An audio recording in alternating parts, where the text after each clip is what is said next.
Kisah Umar bin Khattab radhiyallahu anhu. Pengangkatan Umar menjadi khalifah. Setelah Umar bin Khattab masuk Islam, beliau langsung menemui tokoh-tokoh Quraisy untuk mengabarkan keislamannya kepada mereka. Umar menemui satu persatu dari mereka. Salah satunya ialah Abu Jahal. Ketika Abu Jahal mendengar keislaman Umar, dia berkata, "Semoga Tuhan menghitamkan wajahmu, wahai Umar, dan juga berita yang kau bawa ini." Setelah menemui Abu Jahal, Umar bin Khattab bergegas menuju tempat pertemuan kaum Quraisy. Sesampainya di sana, Umar berkata, "Wahai orang-orang Quraisy, sekarang saya seorang muslim." Kemudian Umar mengucapkan dua kalimat syahadat, "Asyhadu an la ilaha illallah wa asyhadu anna Muhammadar Rasulullah." Sontak kaum Quraisy pun marah dan terjadi perkelahian di sana antara Umar bin Khattab dan beberapa kaum Quraisy. Setelah kejadian itu, Umar bin Khattab terus mendakwahkan Islam ke semua orang, dan berkat usahanya itu banyak orang yang menerima Islam. Umar bin Khattab adalah salah seorang sahabat yang ikut hijrah ke Yathrib, sekarang dikenal sebagai Madinah, untuk mengikuti perintah Rasulullah SAW. Ketika hendak berangkat, beliau berkata kepada kaum Quraisy, "Wahai orang-orang yang berwajah kusam, ketahuilah aku akan berhijrah. Siapapun yang ingin meninggalkan ibunya, anak-anaknya menjadi yatim, atau istrinya menjadi seorang janda, maka temui aku di balik bukit ini." Kaum Quraisy pun terdiam, dan tidak ada seorang pun yang berani menghalangi Umar untuk hijrah ke Yathrib.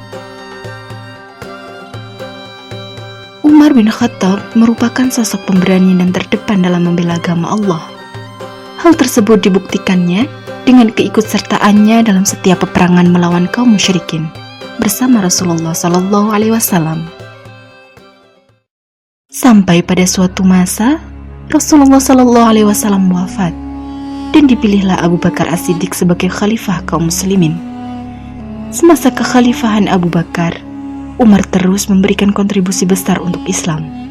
Salah satunya, Umar mengusulkan pembukuan Al-Quran.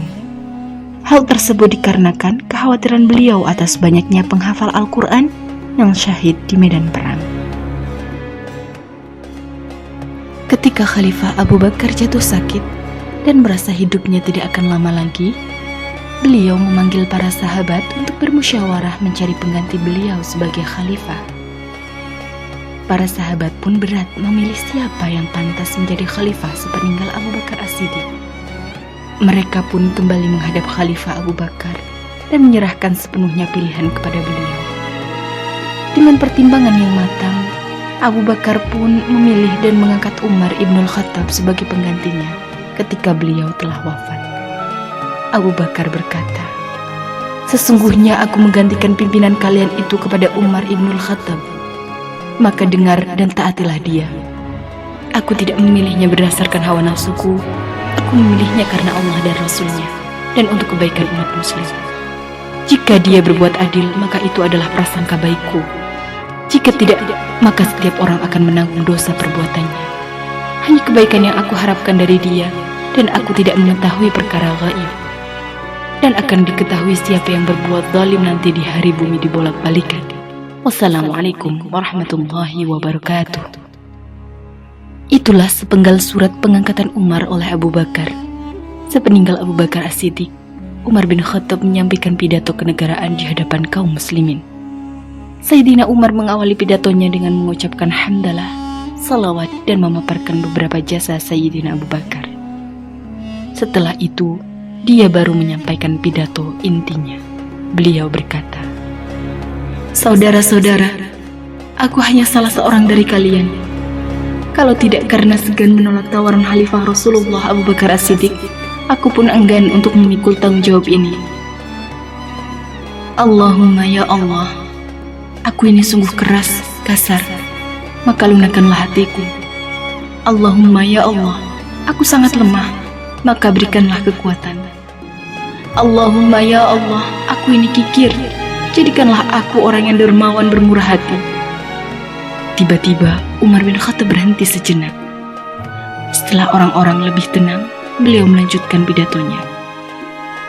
Allah telah menguji kalian denganku dan mengujiku dengan kalian. Sepeninggal sahabat-sahabatku, sekarang aku yang berada di tengah-tengah kalian. Tidak ada persoalan kalian yang harus aku hadapi lalu diwakilkan kepada orang lain selainku. Dan tak ada yang tak hadir di sini lalu meninggalkan perbuatan terpuji dan amanah. Kalau mereka berbuat baik, maka akan aku balas dengan kebaikan. Tetapi kalau melakukan kejahatan, terimalah bencana yang akan kutimpakan kepada mereka. Umar Ibn Khattab menjalankan tugas kenegaraan dengan sebaik-baiknya dan seadil-adilnya. Beliau melanjutkan dan menyempurnakan tugas-tugas Abu Bakar As-Siddiq. Pada masa pemerintahannya, Umar juga meletakkan dasar-dasar kenegaraan yang belum ada pada masa sebelumnya. Dan hal ini merupakan kelebihan Umar radhiyallahu anhu. Dasar-dasar kenegaraan yang dibuat Umar radhiyallahu anhu antara lain, beliau yang pertama disebut sebagai Amirul Mukminin. Beliau yang menetapkan kalender Hijriah. Beliau yang pertama menghukum pembuat fitnah. Beliau pula yang pertama membuka berbagai negara Islam. Beliau yang pertama membuka mahkamah atau pengadilan negara.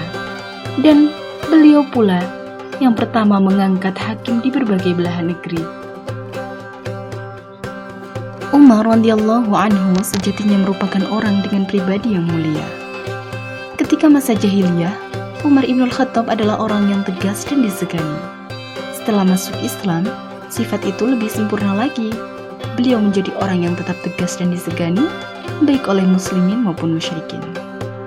Beliau adalah orang yang sangat kuat, berwibawa, zuhud, adil dan penyayang, serta sangat alim dan faqih. Perbuatan dan perkataannya banyak mencocoki Al-Quran. Umar adalah sahabat yang sangat takut dosa dan kesalahannya tidak diampuni Allah Subhanahu wa Ta'ala, sehingga beliau pun banyak menangis. Umar sering mengatakan, "Seandainya ibuku tak melahirkan, seandainya aku tidak menjadi apapun, seandainya aku menjadi orang yang tidak dianggap dan terlupakan." Beliau adalah sosok yang amat tawadhu dan tidak sombong. Pada saat menjadi khalifah, ada yang berkata kepadanya, "Bertakwalah kepada Allah, wahai Amirul Mukminin." Mendengar ucapan itu, seseorang berkata, "Apakah pantas ucapan itu disampaikan kepada Amirul Mukminin?" Umar pun menyela, "Biarkan dia, karena dia mengatakan untayan kata untukku. Sesungguhnya sebaik-baik perkataan adalah apa yang dia ucapkan." Meskipun Umar radhiyallahu anhu adalah Amirul Mukminin, namun kehidupannya sangat sederhana. Hingga suatu ketika putrinya Hafsah pernah berkata, "Wahai Amirul Mukminin, jika engkau berpakaian, pakaianku lebih bagus. Dan jika engkau makan, makananku lebih lezat daripada makananmu. Allah telah melapangkan rezekiku dan banyak memberi kebaikan kepadaku." Tetapi Umar malah menjawab, "Aku menolak ucapanmu itu. Apa kamu tidak ingat keadaan Rasulullah dan keluarganya? Mereka merasakan kehidupan yang susah. Demikian juga teman karibnya Abu Bakar As-Siddiq." Umar terus menasihati Hafsah sampai Hafsah pun menangis. Hingga dia berkata, "Adapun aku, demi Allah, aku akan bersama Rasulullah dan Abu Bakar dalam kehidupan yang berat seperti kehidupan mereka. Semoga aku bisa menyusul hidup bahagia bersama mereka." Umar bin Khattab radhiyallahu anhu adalah seorang pemimpin yang penuh perhatian kepada rakyatnya. Pada suatu malam, beliau keluar dalam kegelapan bersama Aslam, budak beliau. Mereka menuju Hiratul Waqin, tempat dekat Madinah.